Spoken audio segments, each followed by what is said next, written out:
Javmajining qilish usuli nayt nurg'un. Shularning ichida oilada qilishga mos keladigan ham eng qulay bo'lgan qilish usulini keldim. Qilish usulimi nayt oddiy bo'lib, bir qatim ko'rsin chuqum o'rganalaysiz, ham o'rganish boshlaylik ketdi. Avval qozonga suv quyib, tuxumni silib qaynatib olamiz. Tuxuga imkoniyatni bericha yerlik tuxu yoki sanxoncha ishlasak texim yaxshi. Qaynaganda ko'piklarni bir qator suzatgandan keyin xushbiroq materiallardan quruq laza, savgo, bajo, xoja va zanjibillarni silib, orqadan bir qo'shq tuz, yarim qo'shq aqmish silib, tuvoqni yopib, yarim soat atrofida qaynatib tuxumni pishirib olamiz. Endi biz javmajiga may tayyor qilamiz. Buning ketadigan materiallar ko'k kavob uchun mo'g'ujo va qizil kavob uchun suratdagi miqdorda tayyor qilamiz.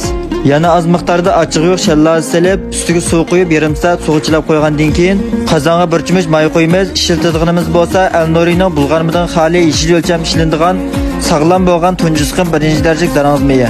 Orqadan zanjibil, so'ng piyoz va bayaz suvchilgan materiallarimizni silib, o'tning besimini tuvan tanglab, uzoqroq mana shunday to'xtamay aralashtirib qo'rib, dori-darmonning quruqini to'liq chiqarib, rangi mana shu holatda sarg'aygandan keyin buni suzib olamiz. Baya qozonga sepib qo'ygan tuxumni elib, ravis muzdek so'g'ib silib, ravis bir chayqayotgandan keyin suratdagidek mana shunday qo'limiz orqali tuxumning go'shtini ushshaq silib, aralashtirib ko'rib misha kelsa, urug' tuqqanlar qo'llash ustidan yurakdan birini bagash qo'ysan rahmat. Tuxum go'shtining ustiga so'ng piyoz, ko'k qizil laza va pishirib olgan dufupini elib, baya xushbiroq materialni zali qilib chiqarib olgan mayning ustiga to'q go'shtning sho'rpisidan 3 cho'mich atrofida qo'yib, bir qaynatgandan keyin ta'min tanglashga az miqdorda aqmoch, vejing, jijang silib, to'liq bir aralashtirayotgandan keyin tabiiy holda muzlatib olib, to'q go'shtning ustiga 2 cho'mich atrofida qo'yib, yana az miqdorda kavob uchun may berib yetib, asti ustini qo'limiz orqali yengil holatda aralashtiriblar taqsiga qilib iste'mol qilsak bo'ladi. Mana shunchalik oddiy.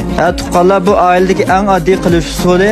Mana mush tayyorlagan mazmunimdan foydalanilgan tuqqanlar haqsiz yurakdan birini bilsa, pinglar rayoniga gullan ko'plab yo'llab qo'ysanglar, qo'lingizga rahmat.